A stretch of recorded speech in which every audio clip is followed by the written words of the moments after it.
Votre rendez-vous du lundi planète locale et toutes les bonnes initiatives pour prendre soin de notre planète. Chaque année, 4,6 milliards de canettes sont consommées en France. Les grands événements sportifs sont les lieux où on en consomme du coup pas mal. Et justement, ce soir, on revient sur la Coupe du Monde de rugby avec le programme Chaque canette compte. Notre invité Lucien Debévert, directeur du programme. Bonsoir. Bonsoir. Et bienvenue, merci d'avoir accepté notre invitation. Avec nous pour nous accompagner, Hélène Grafeuil, journaliste pour Terre et Territoire, notre partenaire. Bonsoir Hélène. Bonsoir. On reviendra sur une actualité en fin de magazine. Alors vous intervenez sur un tas d'événements, les festivals, plein de choses, mais aussi la Coupe du Monde de rugby avec le match des Bleus contre l'Uruguay. C'était le 14 septembre dernier chez nous. Est-ce que vous avez un petit bilan déjà à nous communiquer, même si vous êtes aussi dans les autres villes françaises, bien sûr? Oui, en fait, on fait la tournée des villes hautes, en fait, tout simplement. On essaye d'aller partout. On va dans plus de 10 villes, donc 10 dates. Et là, on a démarré effectivement à Paris. On a déjà pu sensibiliser 20 000 spectateurs en avant-match, en fait. Donc, on parcourt les avant-matchs. Et nos équipiers ont déjà parcouru plus de 300 km autour des stades et dans les villes. L'idée, c'est surtout de sensibiliser là, pendant ces 2 mois de Coupe du Monde. Oui, c'est ça. Alors là, on est sur un événement très spécifique, c'est le Recycling Tour. C'est né un peu de l'après-Covid où en fait les événements étaient interrompus, donc on a continué la sensibilisation plutôt sur les plages. Et à la manière un peu des vendeurs de beignets, on allait avec des sacs à dos géants qui ont la forme de canettes pour interpeller les gens, discuter avec eux, leur rappeler un peu ce qu'est une canette. Et la canette, on la trouve vraiment aussi sur les emballages de la fête. Donc là, les supporters, la canette est un peu leur meilleur ami. Donc là, l'idée, c'est vraiment de suivre la Coupe du Monde, de suivre les fan walks, les autours de stade, et puis d'aller collecter, mais surtout de sensibiliser avant qu'il y ait des incivilités qui soient faites. Alors, on pourrait imaginer que ces points de collecte que vous avez fait, par exemple, le 14 septembre dernier, soient pérennes sur...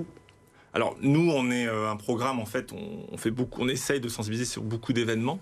Donc le Tour de France, la braderie de Lille, comme on est C'est né né ici. à Lille, Voilà, justement. c'est ça. Donc c'est pour ça on est très content de revenir ici. Et donc nous, on a plutôt, je dirais, cette ambition de toucher un maximum de grands événements où soit il y a une problématique sur la consommation, où on nous appelle pour faire de la collecte. Des fois, on fait vraiment du tri, de la collecte 100%, soit de la sensibilisation. On fait aussi des stands d'animation très sympas, notamment le Pixel Can. Et donc, il y a des fois des héritages. Au 24 heures du Mans, il y a une association qui est vraiment née après les 10 années de travail qu'on a fait là-bas. Voilà, c'était avec le Conseil général de la Sarthe, ils ont repris le flambeau et maintenant ils n'ont plus besoin de nous, entre guillemets. Mais là, il faut citer quand même sur l'agglomération, on a vu qu'avec Citeo, qui est notre partenaire d'ailleurs sur le Recycling Tour, ils ont équipé le pourtour du stade Pierre-Mauroy d'îlots de tri, vraiment très bien fait, assez visible, et il y en a vraiment beaucoup. C'est pas partout pareil sur tous les stades, donc il faut le citer. Et donc ça, c'est pérenne pour le coup. Un peu plus de 1000 canettes, c'est ça Alors oui, jusqu'à date, là, on a fait 1500 canettes. Alors depuis le début de l'année, parce qu'on est aussi en tournée en tout l'été, en fait, on fait pas la chasse à la canette, on fait un parcours. Si on en trouve évidemment par terre, on les ramasse pour que les gens aient un impact, disent tiens, ils ramassent les canettes. Si on voit des gens qui en consomment, on va aller les voir et on en profite. Mais c'est vraiment pas la performance, on n'est pas sur une clean walk, on veut pas vraiment faire remplacer les services de nettoiement de la ville. On est sur de la sensibilisation. Il y a des événements où on est associé à des marques qui font de la distribution et là on essaie de faire du 100% de collecte. On a déjà fait des 300 000 canettes sur des salons de jeux vidéo énormes où on fait près de 100% de collecte. Là, c'est plutôt la sensibilisation. Le message à faire passer, c'est que c'est le produit à recycler par excellence, en fait. La canette qui est généralement en aluminium. C'est ça. En fait, elle est qu'en aluminium. En fait, ce qu'il faut savoir, c'est qu'évidemment, la canette, c'est un objet du quotidien. Mais en fait, en France, surtout, dans les pays notamment latins, elle est assez méconnue. Et en fait, les consommateurs connaissent pas du tout ce qu'est la canette et la vertu qu'elle peut offrir en termes de... Alors oui, c'est un emballage à usage unique. Néanmoins, beaucoup de metteurs en marché veulent aller vers la canette en remplacement du plastique, notamment. Ouais. Parce que en fait, la canette, elle n'est constituée que d'aluminium. Donc on vient tout broyer... Et ça passe dans la machine, si j'ose dire, pour être recyclé, en fait. C'est ça. Et l'aluminium est recyclable à l'infini parce que c'est un matériau permanent. C'est comme le verre, en fait. C'est issu de minerais. Donc, en fait, une canette qui est laissée dans la nature, comme elle est permanente, elle va rester là. C'est de l'aluminium immobilisé. Alors qu'en fait, on peut la garder dans la boucle, la recycler pour terminer dans votre téléphone, dans votre canette, dans votre vélo. Donc, il faut recycler ces canettes pour pouvoir continuer la boucle. Et alors, par exemple, entre une canette et une bouteille en verre, vaut mieux choisir quoi, enfin, pour... Les deux ont leur, je dirais, ont leur argument. Le verre peut, par exemple, aller offrir vers le réemploi, par exemple. On peut faire du réemploi avec le verre. Nous, on est vraiment sur un emballage de la juste dose. Ça aussi, c'est des habitudes de consommation qui changent, parce que la canette, jusqu'à maintenant... Avant, elle avait aussi cette connotation de, voilà, c'est l'emballage à l'américaine. Néanmoins, aujourd'hui, on a un emballage, donc la canette, qui n'a pas d'étiquette, il n'y a pas de bouchon. Il ne faut pas oublier que c'est une pièce de Lego, hein, elles s'empilent les unes sur les autres, c'est pareil. C'est pratique. C'est pratique. Ouais. Et puis on transportera jamais assez efficacement nos liquides qu'en format canette. Il n'y a pas de colle. Hein. Le col d'une bouteille fait perdre de l'espace.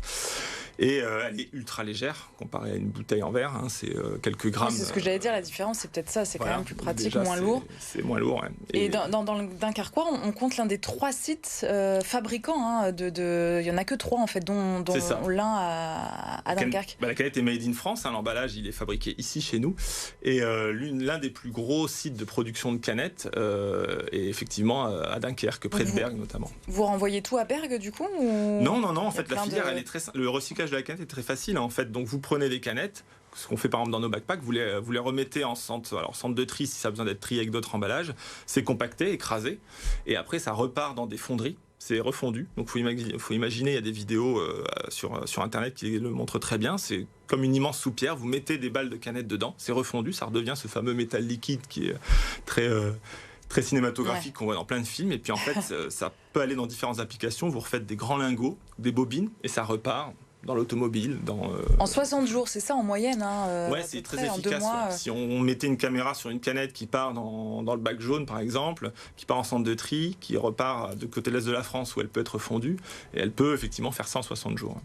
Écoutez, merci beaucoup. Chaque canette compte. On continuera bien sûr de vous suivre jusqu'à la fin de la Coupe du Monde de rugby et même au-delà. Merci Lucien d'avoir été jusqu'à nous. On le rappelle, initiative, programme qui est né chez nous avec la braderie de Lille en 2010, c'est ça ? C'est ça. 2010, exactement. Il y a une dizaine d'années. Allez, on passe à l'actualité de Terre et Territoire.